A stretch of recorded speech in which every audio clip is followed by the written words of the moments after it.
let's get to our very first big story this morning. A wave of coordinated protests swept through Lagos, Abuja, and also Port Harcourt on Wednesday, April 7th, 2027, at the Take It Back movement as they hit the streets demanding better governance, accountability, and also justice for the poor and working class.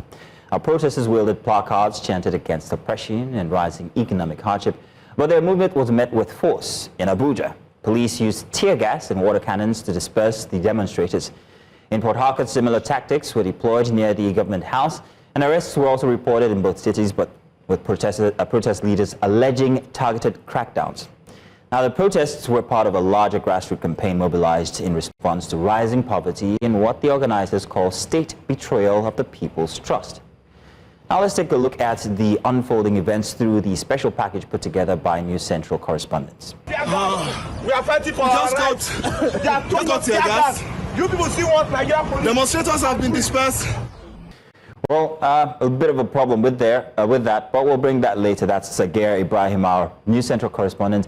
I think at that moment he was in the mix of things as the police were tear gassing the protesters in Abuja. And now from Lagos to Port Harcourt, what began as a peaceful protest turned chaotic under the weight of state resistance. And so joining us now to break down this, further, protest coordinators, but most importantly, our correspondent who covered the event. Starting with right here in the studio, we have Omoni Igbalani. He joins us live here in the studio. Joining us from Port Harcourt, we have Biola Festus, who also covered the protests in Port Harcourt as well. And joining us from the FCT Abuja, the capital of Lagos, is Sagir Ibrahim. Gentlemen and lady, thank you so much for joining us, and very good morning to you, to all of you. Yes, and well done, Sagir. Let me even start with you. We saw the visuals of you, just the tear gas that caught you. Tell us how the whole event happened in Abuja. Oh, good morning, Judith. Good morning to everyone watching. Yes, it was tears, and of course there was gas. It was quite an interesting day, especially because, one would not expect to start his day expecting tear gas, at some point of the day. Before then, there was news in the public space that the Take It Back movement, of course, would be organizing a demonstration across different cities across the country. The expectation was, as usual, it would happen in the FTT around the Unity Fountain area where they usually mobilize, because, of course, they were supposed to move from there to the National Assembly complex. But on getting into the city center very early in the morning, we noticed checkpoints at different parts, different entry points into the city center. That was the first sign that, okay, so it's really serious and the security agencies are taking it seriously. You also recall that that day, April 7th, was also the day set aside for the National Police Day celebration, the first of its kind, the maiden edition. So it was really, really not a day that the police wanted to be ruined in any way or any form. So they were really, really on the street and upbeat about ensuring that no form of interference or no form of distraction happens within and around the Eagle Square. So that area was really, really beefed up with security. Now back to the Unity Fountain and Transcorp area in Maitama, Abuja, where we expected the protesters to come from. We had gotten word early enough that that was the axis that were going to come. And interestingly, I think around 10 a.m. or thereabout, we started to hear the first signs and the first chants of the solidarity songs, of the Stop the Cybercrime or Repeal the Cybercrime Act, and all of that, including the declaration, for the Inspector General of Police to resign because his tenure had, elapsed. Initially, it was all good. The protesters were calm, and it didn't seem like they had any fracas with police officers. But then at some point, we saw reinforcements, and we were like, this is totally unnecessary, and this is totally uncalled for. I mean, it's just a handful of protesters. What do we need armored personnel carriers for? And then it kept on coming and coming and coming, more police vehicles. And then we started to see men of the Nigerian military, the army precisely, also coming with their own armored personnel carriers. And then they cordoned off just around the main gate of the Transcorp Hilton, while the protesters were way behind. And then they fired the first round of tear gas. It was one canister initially, just a few feet ahead of us. That didn't seem to deter the protesters in any way. They continued to protest. Some of them were even saying, stay back, hold fort, don't go anywhere. They even started sharing Aboniki, Aboniki bomb, if you know it. Yeah, we know what that is. Protest area there with expect. So it's an ointment, a minty ointment that you would rub on your face with the expectation that it would counteract the effects of the tear gas. And that was done, but I think the policemen were really, really serious to ensure that the protest was dispersed. And then they used another tactic. This time, instead of firing the tear gas directly at us, they fired a few behind us, like around 2 or 3. And then fired one right inside of the protesters. This made it extremely difficult for the protesters, to run in any particular organized form. So the protesters literally scampered, and when they turned to run away, the fumes from the initial 3 canisters they had fired behind had already clouded the entire atmosphere, meaning that the protesters had no choice than to run in and through the tear gas. Hence the reason why you saw my face the way it was, swollen with tears in my eye. All right. Reporting the news, and of course, the rest is history. The rest is history indeed, from what we can see. Biola from Port Harcourt, recount what you witnessed. Thank you, Judith. So that of Port Harcourt is somewhat similar to what happened to my colleague over there in Abuja, Sagir. So the police actually arrived earlier than the protesters, but journalists arrived even earlier than protesters as well. So when we got to the venue, we saw police van mounted at the supposed kickoff point. So when we got there, they told us not to wait. They told us to leave. And then we explained to them that we were journalists and not protesters, that were on the ground to cover the protest. They said no, that we were not supposed to be here. So we moved aside and we looked for a place to stay and wait for the protesters. So when the protesters started trickling in, as seen in the visual that's just been displayed there, they were just a handful. If you take a head count of those protesters, they are not even up to 50. Now, when the protesters started trickling in, they had an altercation with the police. The police were telling them to leave, that was not the designated venue for them. And they explained to the police men on ground that the commissioner for police had given them the go-ahead to use that particular venue. And of course, if you know Port Harcourt very well, every protest that takes place, 99.9% of them kicks off at that Isaac Borough Park, because that's like the city center. It's close to access everywhere, and of course the government house if you're taking your protest to the governor. So after much negotiations, the protesters decided to leave that venue for another venue that the police had pointed to them. So while we were on our way to that venue, even when the protesters were leaving, the men of the Nigerian police had to come to journalists and said, make una comot. I'm quoting them verbally. Make una comot. The people wanna come cover, don't go. Yeah, make una go. I have that on my phone. And some of us were still trying to park our cameras or trying to just pack up. They started pushing us. One of our colleagues was pushed personally, and they said, I will push you down. That was when we were like, we are doing our jobs here, and we are not even, being confrontational with you. We are leaving like you've asked us to leave. So we left, we followed the protesters behind, the police followed us behind as well. Now, the vans of, the police van that escorted us out of that venue outnumbered journalists and even the protesters. The next minute, the military personnel are joining, DSS are joining, and we wondered what was going on, because the protesters had not even been fully mobilized when all these men of the Nigerian security force started joining. So when we saw that the security force were fully beat and ready for us, we decided to take the flyover, to take a wider shot, to take a full shot of the procession. So that's the flyover there. We decided to go up it so that we could take the people that were protesting down. So it was the moment we took the flyover, we got a call from those of our radio colleagues on the ground saying the police had attacked So we immediately turned and came down under the flyover. That was when the police now faced us and started tear gassing us. So we suspected that they didn't want the protest covered, they didn't want it registered that there was a protest in Port Harcourt, because somebody should explain to us why it was at the moment, because all of us who were covering for TV, we drove in a car, in 2 cars, so we followed each other, we climbed up the bridge to take a wider shot. The camera of our AIT colleagues was seized and their visuals deleted.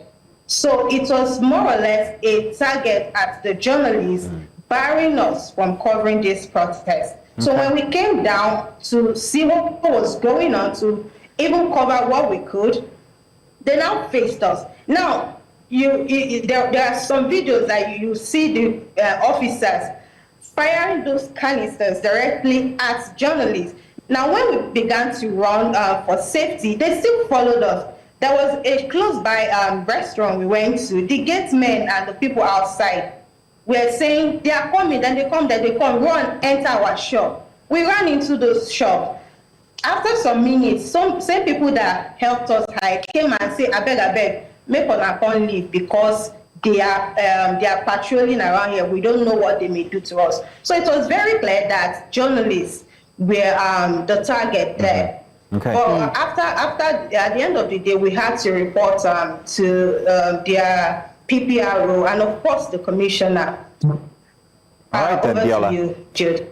Thank you very much, Biola. That was a very interesting recounting of events that happened in both locations there, Abuja and Port Harcourt. In the studio here, we have Mr. Egbala Ni. Ni, you were here in Lagos, yes? Your story is definitely different because Lagos is a different monster. What exactly happened? Well, there were protesters, there were security operatives, there were no tears, neither was there gas. So let's clear that. Nice way to put it. So let's clear that out. Naturally, Lagos is usually the burner of protests like this, and other states take precedence or take actions from what Lagos does. And Lagos is usually the kickstarter. It's like the one that kicks off every other one that happened across the state. But it was quite different this time around. It's even started quite late because the protesters, they were supposed to gather for 7 a.m. at the Ikeja under bridge, which has over time become a convergence point for protests like this. If not that, then it should be the Gani Fawayimi Park. As at 7 a.m. when we were there were no protesters. In fact, the area commander at the time was just in the area, then went to Gani Fawayimi Park to check if you would see any protester there. So I was trying to reach out. I reached out to one of the End Bad Governance protest organizer, and it was like, oh, sorry, you're not the one doing protest. And I'm like, oh, why?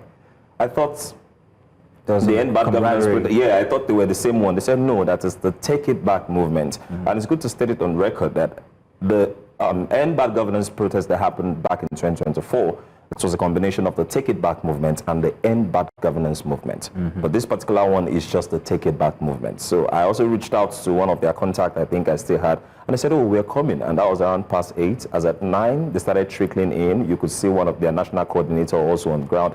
And the police had been there earlier also, as they said in other states, you know, already on ground, controlling traffic. In fact, when they came, they cleared where they were supposed to protest for them, like, oh, okay, we are prepared for you. Really? The police did this? The police cleared the whole place. Interesting. It's economic hub, Ikeja, as you would know. That place is usually a very, very busy area. Transporters use that particular spot. They cleared everywhere for them and, you know, diverted traffic and everything was seamless. And they started their They serve small chops. No, they didn't do that. And they started their chants and everything. And all of a sudden, they said they wanted to move. We didn't hear that information before. Then we started this movement. All the way from Ikeja on the bridge, they said, oh, they are first moving to Allen roundabout, which is about a mile, if I could put it that way, on foot. And I was like, oh, we're not doing this again. This is usually the fall. Normally, you guys are supposed to just converge at a particular area. And they started moving. They moved to Allen. They caused a little bit of traffic there, ran some interviews. Then they said they wanted to move to the governor's office at Halausa. Then we got to the governor's office, of course, no entrance there. Then they said they were moving to the Lagos State House of Assembly. Now, that was where the drama started. Before we got to the Lagos State House of Assembly, the police had already barricaded. In fact, the amount of police security operatives we saw there, I've not seen them converge at a particular spot across various protests I've seen at a particular point. Yeah, because they were much. Civil Defense Corps, Neighborhood Watch, everyone was there, barricaded the Lagos Assembly. And the protesters were like, we have to gain entrance. We need to speak with our representative. We need to air our views. These are our demands, okay? Cybercrime Act must be reviewed. The IGP should resign, and so many other requests they had. Then the police said they can't move further. Then this argument started. The argument was so bad. I think one of the organizers one of the major security operative that was there, and was like, oh, I know you, Mr. Tijani. I know you at different fronts, and you shouldn't be doing this because our fundamental right to go towards the Lagos Assembly. Moreover, when we protest, even when other people protest, they are allowed to move close to the assembly, at least the front of the complex, then wait for someone to come and attend to them. Yes. I have a very interesting question, and I'm taking this off of something that you said regarding the Take It Back movement the End Bad Governance movement. Yeah. Now, in your view, and this also goes to our other correspondents in Port Harcourt and also in Abuja, in your view, was there any difference in the way these protests were executed by the Take It Back movement? Especially here in Lagos, that you told that the police actually assisted the protesters initially, and then the protesters decided to go on the move, which would mean that they were allotted these spaces. Unfortunately for Port Harcourt and Abuja, even if they were allotted these places to use, they were still dispersed. But then the protests started to move. In your view, as someone who's covered many protests before in the past, do you think that this is, what's the word? Do you think that this is okay for the protesters to actually start to change the dynamics of whatever they had been agreed on from before? I think over time what has happened is that the dynamics of what happened there will determine what happens next. So it's not about who organized it, it's not about who converged, it's not about who gathered people together. It is once they don't align anymore with security operatives in terms of agreements, or I don't think they agreed from the beginning that they were going to march towards the Lagos Assembly. Is there a structure to the protest? Yes, there is a structure. So they knew they were going to move? They knew they were going to move, but they didn't tell anybody they were going to move. Okay, that's where I'm not sure the police operatives also knew they were going to move. But they were cooperative from the beginning of their march till they got to that place. And I think one of the reasons is because from rumors we heard, the last invasion of the Lagos Assembly allegedly was what caused the removal of the last Commissioner of Police of Lagos. Oh. And I think that was what they were trying to prevent this time around, knowing the kind of people who are organizing this protest. Not that we're saying they're hoodlums or because they're like riots, but because there are people who, when they demand for something, they want to see it to the end. You can see them adorned in their yellow, orange beret. And of course, you can tell that this is the revolution now, Take It Back movement. They always say it's talk and do, and they do it. So they don't want them to approach that place, and I think it's quite organized. Let's take it back. It's a movement, literally and figuratively. That's what it is, from what we can see. But what you said was that earlier in your opening remarks, you said there was no tears, neither were there gas. And I wonder if it's because of all that's been televised during the hashtag End Bad Governance, with the hostilities between the press and the pressmen and the security forces. But when we go to you, Biola Festus, your closing remarks was, it seemed as if the press was targeted. And it begs to ask the question, for the both of you, you had very harrowing experiences. For yourself, Sagir, we have those visuals of just tears pouring down your face, and you can't even get out a word because you were like choking. What happens when it comes to covering, press oppression in the face of covering the news, especially when it comes to protests like these? I'll start with you, Biola, before I go to you, Sagir. Now, covering the protests in Rivers State, journalists are always scared. We have always had to expect the worst, because whatever happens to the protesters, journalists are never left out of it. So if the protesters are attacked, journalists definitely share in their ordeal. So we also recall the days of the outbreak of the COVID-19, where there was a national lockdown. Now, the people were asked to stay at home, but journalists, of course, would have to go out there to get what is happening, of course, in a well-guided manner. So during those weeks, we encountered men of the Nigerian military on the road. I remember then that they had to wipe one of my colleagues, the cameraman, with koboko. So covering protest or whatever it is in Port Harcourt, journalists have always been the point of target. And you know what even got us more infuriated was when the PPRO issued a press briefing saying that police never unleashed mayhem on protesters or journalists, that police were only trying to control some hoodlums who had infiltrated the protest and started stealing phones. In fact, they called those people attacked miscreants. And we were like, I mean, the visuals are there for you to go through.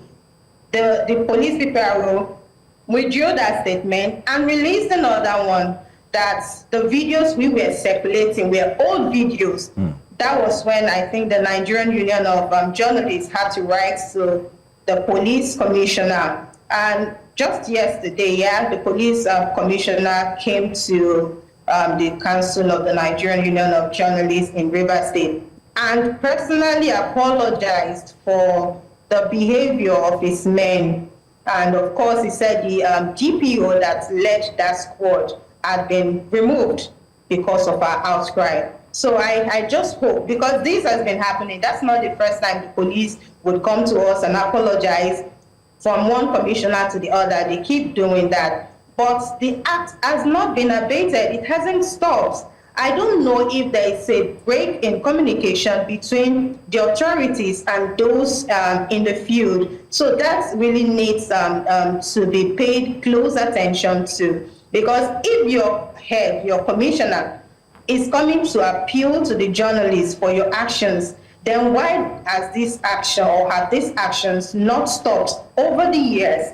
We keep experiencing the same thing. We have one of our colleagues who is now limping as a result of the attack from that protest. So covering protest in this part of Nigeria, journalists just really have to watch over their shoulders. Judith? All right. And Sagir, what say you?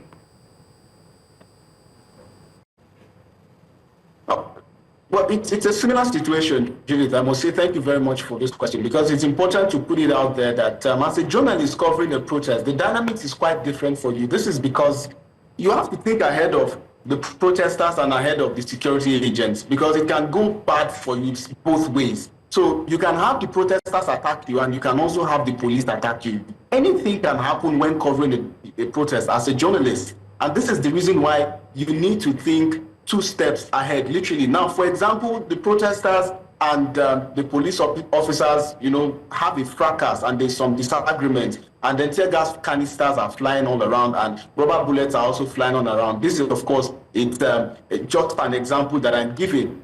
What the police officers want to do immediately is ensure that the journalist does not comprehensively cover what they are doing. This is most likely because what they are doing is not right. So it's often not surprising when we see, police clamp down on journalists trying to do their job, as Biola has said in Port Harcourt, owing to the experience that she had. Well, for me here in Abuja, it was a little bit different. And this is because in the beginning, it seemed like it was going to be a really peaceful demonstration. It seemed like the police officers and other security personnel who were present were going to allow the protesters carry out their procession, peacefully, and even maybe follow them to ensure that there's no breakdown of any sort of, of violence or law and order, or as the case may be.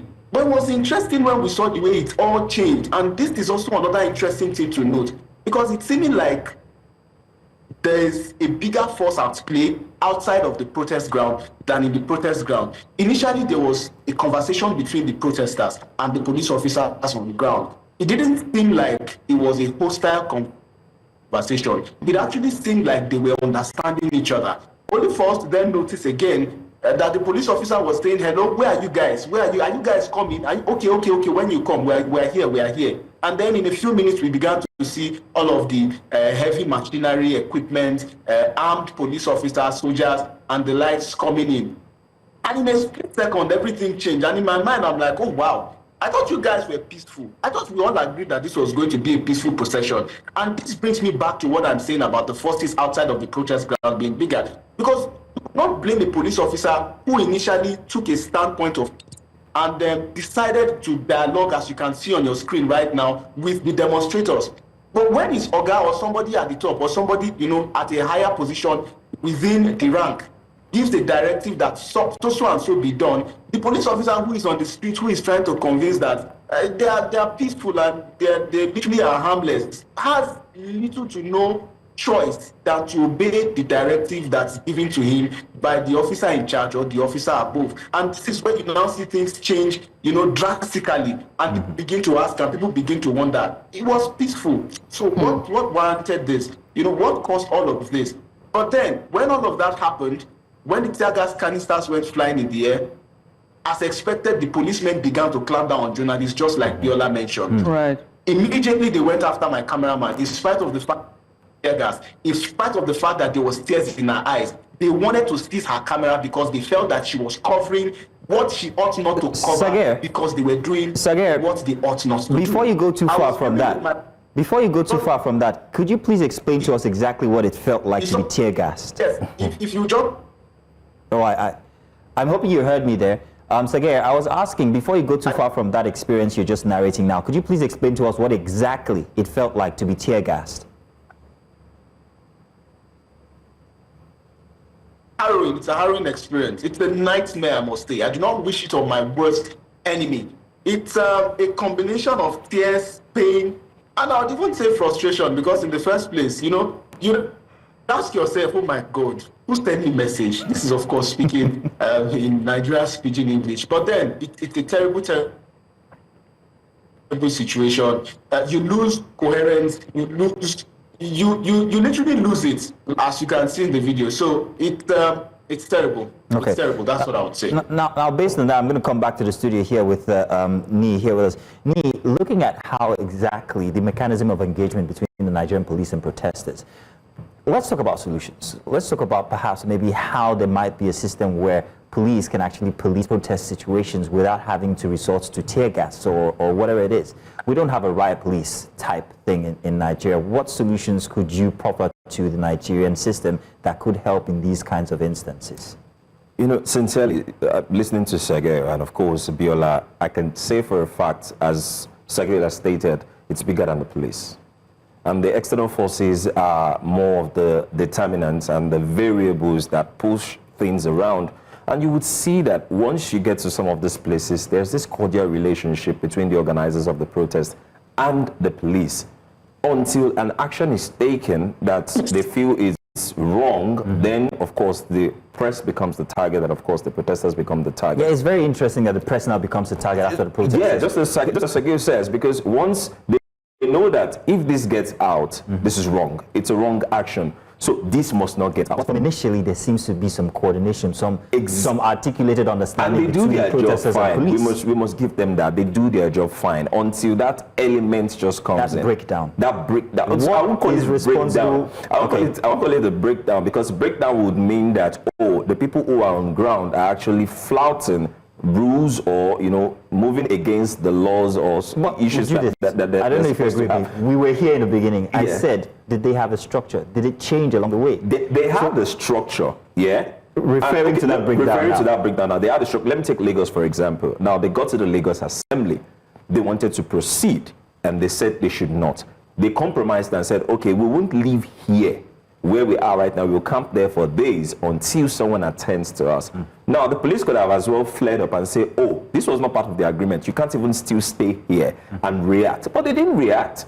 And they were there. After a while, someone still came from the police and dialogued with the organizers. And they were like, oh, okay, there's no one at the Lagos Assembly right now that would attend to you.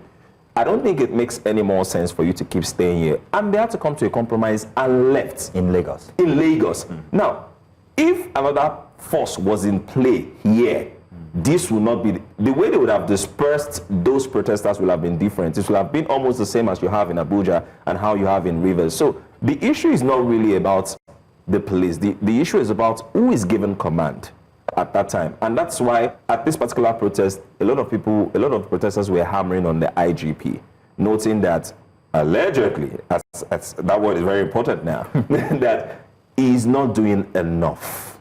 and is playing to the gallery. Yeah, he's not taking actions and is putting his men at risk. Naturally, I'm not trying to speak fairly for police officers. I've worked with some of them before. It's someone who has no choice. In fact, they are in more dilemma than even the Nigerian people. Don't get me wrong, there are a lot of bad eggs there as well. But they face the same thing because it's a directive. Go and do this. They must do it. Except they resign. I've had a police officer walk up to me before and said, oh, it's been treated this way, that way, that please can our station do something about it? And the first question I asked him, I said, do you still want to continue being a police officer?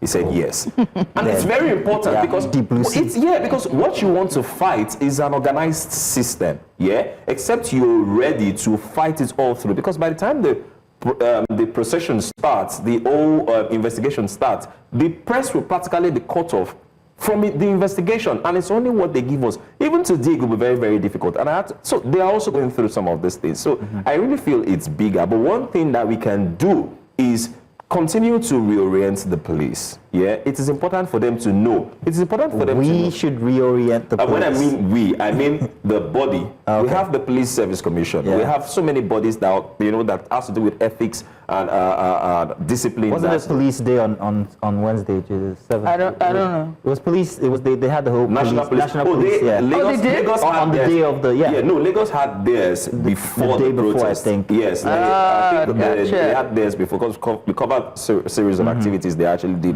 So should have been there. Really get enough orientation from there is my point. That's where I'm going. I think that, anyway, away from the police, right, because I think that it's a completely different conversation entirely, and I strongly believe that even though when we go back to hashtag end bad governance, no, rather, hashtag NSAS protests, we saw riot gears in Abuja, but we saw the water cannons and the rest, but it quickly did melt down to chaos and violence as well. And so it's a completely different conversation as to where do we blur the lines between enforcing law and order whilst a protest is going on and committing impunity. There's, that line is always blurred. But I'd like to talk about the Take It Back movement itself and the organizers. You said they are part and parcel of the hashtag end bad governance, right? I said they protested with the end bad governance movement. So that means they're part and parcel of them, right? In a way. Yeah, in a way.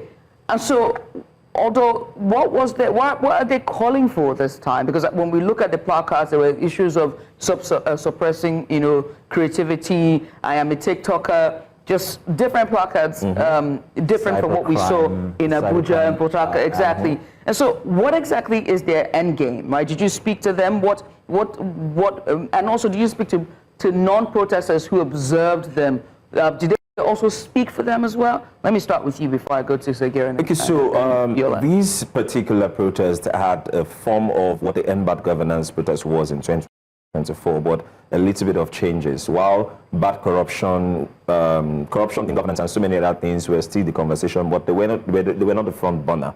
The front burner in this particular protest was the Cybercrime Act, which they called that is suppressing freedom of speech. And they made mention of issues of social media usage and, of course, clamp down on social media users, okay? And you say something on social media, all of a sudden the police is at your house. They're trying to suppress freedom of speech and a whole lot. And they want the Cybercrime Act to be reviewed. That's one. Secondly, they called on the recent demolition. I think, if I'm not mistaken, in the past 2-3 months, we in Lagos have covered so much demolition done by bodies of Lagos state governments across various areas in Lagos state. Demolitions of houses, demolitions of estates. And they're saying, what is going on?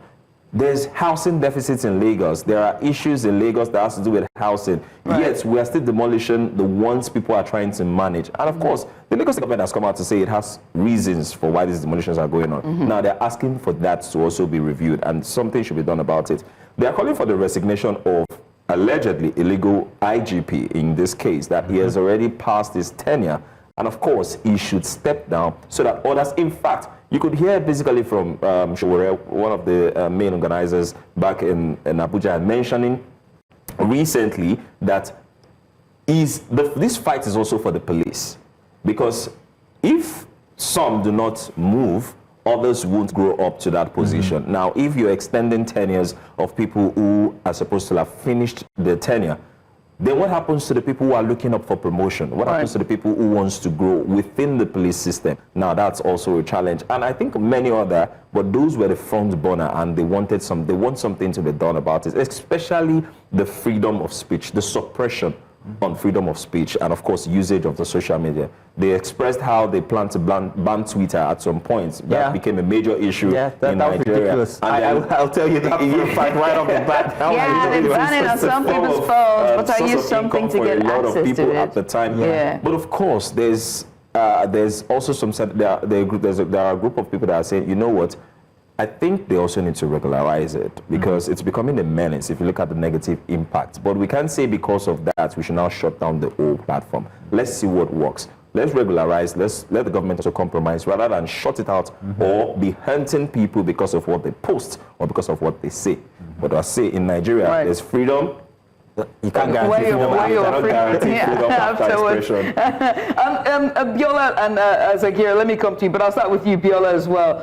You said that when you were running away from the media, some of the non-participants, or rather from the police, the non-participants of the protesters who had the scene opened doors for you, to come in. So I want to ask, do they reflect, or do they think that the protesters reflect their own, grievances and, and concerns about this dispensation? Yes, I should think they do, or they did. The protest in Port Harcourt was not just for the repeal of the Cybercrime Act. It was majorly focused on the return, or focused on the demand for the return of the suspended governor. So many residents of the state are quite disappointed with what is happening in the state, but only a few are bold enough, or only a few had that courage to come forth and protest. And even when you approach them on the streets to interview them, they will tell you, if I talk, they would come looking for me. Don't forget that the military personnel is now ruling the state. So there is this palpable fear in them. But notwithstanding, they are thankful to those few comrades. I would call them comrades because it was only comrades that came out for that protest, majorly civil society organizations, and of course organizers of the protest. So although some ordinary men or citizens couldn't come out to join the protest, they were thankful to those that came out. So I would say they share the same ideology. And of course, that's why they were able to tell us, they are coming, please run and hide. I mean, excuse me. It's okay. While you're getting yourself some water, let me come to Sagir. Sagir, now you've been in the eye, you've experienced it like the protesters actually have. What were the resolve of the protesters after this disbandment by the Nigerian police? Did you get to speak to any of them, and did they tell you exactly what the next steps would be? This also goes to Biolan as well. I think I'm going to come to Ni here in the studio. But Sagir, in Abuja, what was their resolve? Okay, so first of all, the protest started late here in Abuja as well. It was supposed to start at around 8 a.m., but unfortunately they started trooping in at around 10 a.m. or thereabouts. When they came in, they were still in the process of mobilizing themselves, because even after the ugly incident happened, we still saw one or two individuals who came asking questions that they were there to join the protest. Unfortunately, they had not heard, that the protesters had been teargassed. That time it was not, of course, in the mainstream yet. So we didn't get an opportunity to really speak with them.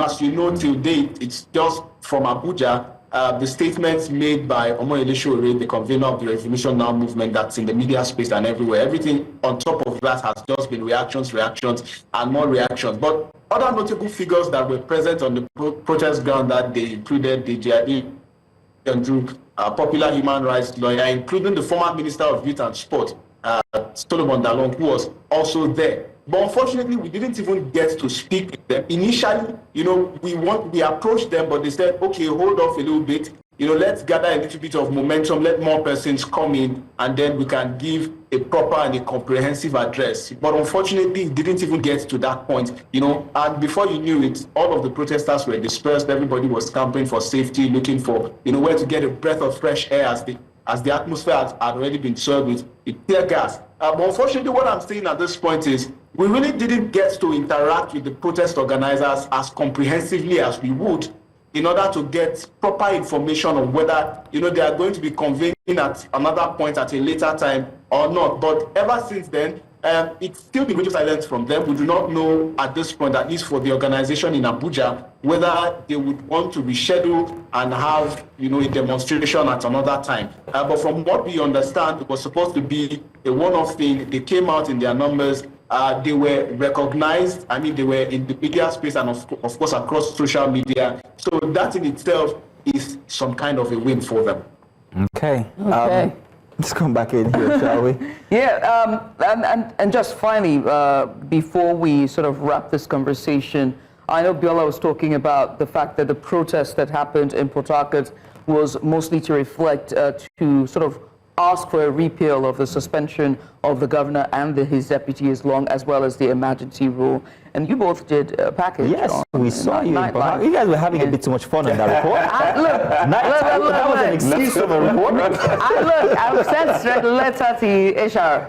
These people are having too much fun. They're not working. Biola, you were not working. Yes, Did you see the result? You guys, what results? They had some suya. Did you see the result of the work? We did.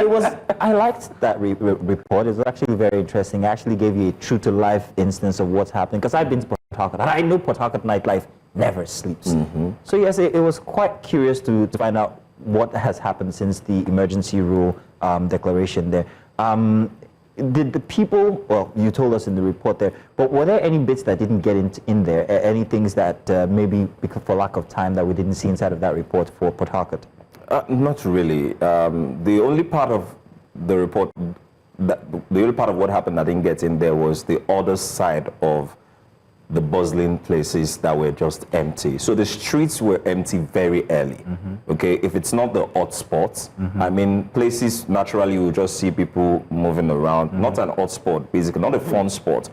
Places you see people naturally moving around at that time, maybe for 8, for 9, the streets were empty. Really? Way empty than the usual time. But not the red lights still. Not the red lights. The red lights were still very active. I don't know why you're asking that question. I'm serious. I'm asking a serious question for you. Don't do that. Need to know. Don't do that. Traffic light. Yes. Yeah. Keep moving. Just don't pay any mind to him. Traffic lights. Okay. I'm just going to leave the two of you. Because I don't want to do this, all right? I'm not trying to lose my job. Talk to me. The fact that life continues, even though the persons and the residents of Rivers and Port Harcourt are very unhappy with what's going on in terms of their governor, the emergency rule, but the economy is still moving. Talk to me about that. I'm just talking to the people. Yeah, Port Harcourt people seem to have moved on since the declaration of the emergency rule in the state. They've continued going about their normal lives.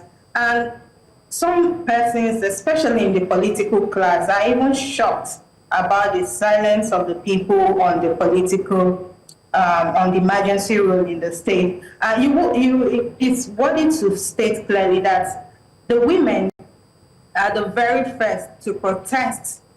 The women that protested yesterday, they were the very first to protest about this emergency rule in the state. Since the declaration, everybody has been quiet about it. The women took the lead yesterday to actually stage a protest demanding the return of the governor. Now, yeah, we had a protest on Monday, but that was part of the nationwide protest. And they used the opportunity, of course, to demand the return of the governor, just like the Lagosians are demanding a stop to the ongoing demolition. So, yeah, the women have taken the lead to protest. And let's see what happens in the coming days. Since the female folks have taken the lead, let's see if the men would follow them. But as for the normal life in Port Harcourt, everyone seems to have moved on. Nobody is talking about it again. Even as a reporter, if you go out there to say, hello, I'm a journalist, how do you feel about what's going on? Or what's your opinion of it? They'll say, I beg, I don't want to, just in our local pidgin English parlance. So that is what is happening over here. Everybody has moved on as it appears. Interesting. Interesting. But maybe because as Nigerians, we just let. I think it's that thing of we just let the government do as is. Just let them, please. There's nothing. Even when I say what will happen, nothing will change. Not exactly. I think it's a place of, even when we talk, you'll find out that Nigerians in diaspora react more to little issues and want to make sure that things are done properly than back here at home. Right. Because there's this, I won't say suppression, I can put it like that anyways, but what you fight for, you don't get it, you still lose a lot. Till now, NSAS, some protesters from NSAS are still somewhere stuck in a cell. Some are already dead, some are still looking for their family members. I have to buy time. Sorry. I also want to say something that what I love the most, one of my favorite phenomena in contemporary Nigeria, and it's when a IJGB that has the glint in their eye and the pep in their step, and they're very excited to change. To bring change in Nigeria. And then, you know what I mean? Like in 6 months and 8 months, you're like, hey, how's it going? It's like they're like, I'm leaving. I don't know how you do this. It's a different I love it. Nigeria. Listen, I was trying to buy time because we do, Sagir, we wanted to definitely play your report, and we're definitely going to play it now. I just wanted to say, while we're talking about Port Harcourt and how much fun they had on that report, you are the star of this hour because it was interesting to actually see you go through that process. Listen, at the risk of getting sanctioned, I will say News Central, hand that man a beer because he deserves it. Thank you very much. Biola Festus. You do know Sagir is Muslim and doesn't take alcohol. Oh, then hey. It takes other things, I believe, Whatever you take, man, it's on me. How about breakfast?